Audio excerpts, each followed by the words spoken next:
Em uma hora morreu o virulento panfletário e caricato.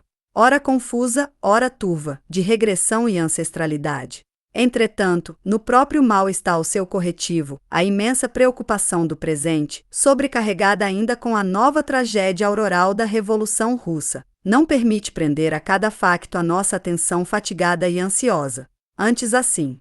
Mais tarde, voltaremos a considerar com calma a imperecível obra de vida de Mirbeal, sem reparar nos seus problemáticos gestos sobre o leito de morte. Deixemos que os corvos das batalhas debiquem no cadáver inerte do iconoclasta, e nós guardemos-lhes apenas a sua alma ardente de grande artista revolucionário. Grande artista revolucionário como bem raros o são. Em geral, o literato faz diletantismo mais ou menos sincero, e as ideias avançadas não os interessam senão pelo seu lado estético, pela sua fertilidade em sensações novas, pela frescura rara do motivo, pela facilidade de as engalanar com formas imprevistas e originais. Esgotado o filão, lá vão eles, muito despreocupadamente, em busca de novo assunto e de novo público, em viagem de exploração para o outro polo. E o mal que os literatos, com os seus exageros literários intencionais e as suas palinódias elegantes de estetas, têm causado à tarefa apaixonada e honesta de emancipação proletária e social apresenta um saldo considerável sobre o bem que lhe possam ter feito, oferecendo-lhe o veículo transmissor da arte, mas vestindo-lhe as ideias, aspirações e intuitos com o manto nem sempre diáfano da fantasia. Eis porque sinto uma certa contrariedade, quando leio em ingênuos artigos da imprensa operária e avançada um elenco do pessoal em vista, no qual, de cambulhada com os militantes completos, com os simples propagandistas e vulgarizadores e, vamos lá, com os teóricos de gabinete, levem candidamente citados romancistas e poetas, artistas, essas crianças mimadas e terríveis de todos os partidos e escolas. Porque enfim os literatos, na melhor das hipóteses, amam sobretudo a sua arte e veem tudo pelo prisma da sua mentalidade especial, num desequilíbrio provocado por uma constituição social em que a arte e a ciência são modos exclusivos de atividade, separados do trabalho produtivo. Mirbeal não estará de todo isento dos defeitos, por assim dizer, profissionais, não estará inteiramente livre da pecha de diletantismo, mas, em todo caso, na sua obra poderosa parece vibrar bem sentidamente a ânsia, a raiva de ferir os esteios da sociedade de rapina e de violência que dispõe do mundo. E os seus romances e dramas são mais caricaturas ferozes do que novelas e peças de teatro. Aquilo é uma sarabanda infernal de filibusteiros da finança, de tubarões da política, de padres pederastas e vorazes, de meretrizes da alta roda, de lacaios abjetos, de pricólogos de bidé, a Bourget, de pintalegretes e merdimbucas, de pelotiqueiros e safardanas. Mirbeal, no meio da roda, pingalinha a estalar continuamente, um riso sarcástico e implacável nos lábios, excita, chicoteia, espicaça. A roda gira, gira, aos pinotes, aos guinchos, às gargalhadas, às contorções epiléticas e sangrentas, a arregaçar a saia até ao baixo ventre, a bater regateiramente no traseiro, a escabujar, a estrebuchar, a mostrar porcamente a alma sórdida e cúpida nos seus mais imundos esconsos.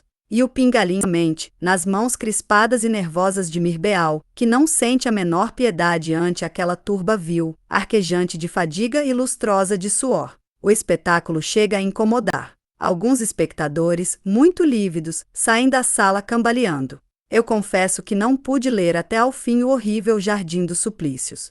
O estilo é adequado à violência dos sentimentos. São mancheias de tinta, arremessadas raivosamente para a tela. É uma torrente impetuosa, aos borbotões e aos saltos, que às vezes se espreguiça e murmura sobre o areal. Entretanto, na obra de Mirbeal, que é a mais completa sob o nosso ponto de vista, não se nota demasiadamente a preocupação da tese. Escolho onde vão sussobrar tantas tentativas de arte revolucionária. O artista parece apenas pintar o quadro exato da vida social, embora lhe faça realçar as taras com traços caricaturais de extrema violência, sobretudo no romance, porque o seu teatro, naturalmente, é obrigado a assumir formas mais moderadas.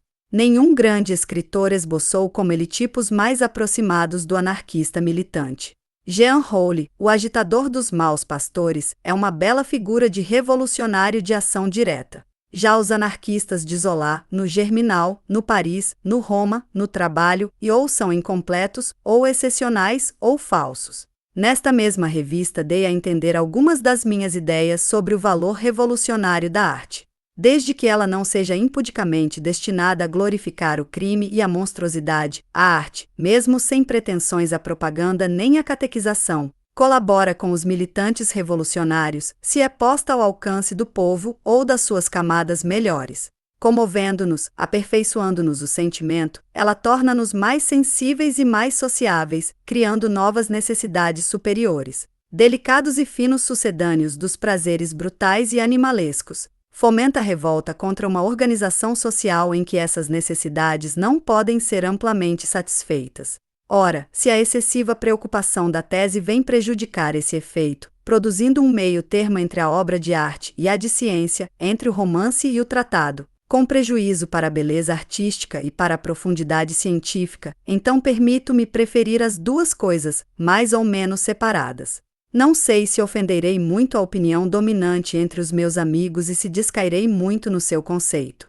Confessando-lhes francamente que não sinto excessivo entusiasmo por muitos dos livros de Zola, e que a este prefiro decididamente Mirbeau e Anatole France, entretanto tão diversos um do outro, mas ambos possuindo, entre outras, as sublimes virtudes artísticas da sobriedade evocadora e profunda. Não quer isto dizer que eu concorde inteiramente com a filosofia que se depreende, ou que se pode depreender da obra de Mirbeau. Mirbeau exagera as taras e a preocupação em que elas se encontram. A crueldade, a violência, o sadismo, a cupidez, a hipocrisia aparecem muitas vezes na sua obra como vícios indeléveis, instintos fundamentais da besta humana. E daí, para o leitor, um sentimento de amarga desesperança, o sentimento desanimador e antirrevolucionário do irremediável. O militante revolucionário, pelo contrário, confia no poder da vontade e na educação desta força transformadora, e entende que o homem não é bom nem mau, mas é bom ou mau conforme as circunstâncias, conforme o meio em que vive, conforme as condições da sua vida, conforme acham ocupar. Para que lutaríamos com efeito, se assim não fosse?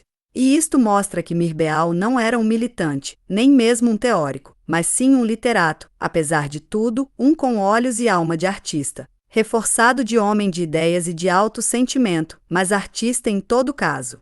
Dos mais perfeitos e completos, sem dúvida, e quem nos dera a nós muitos como ele.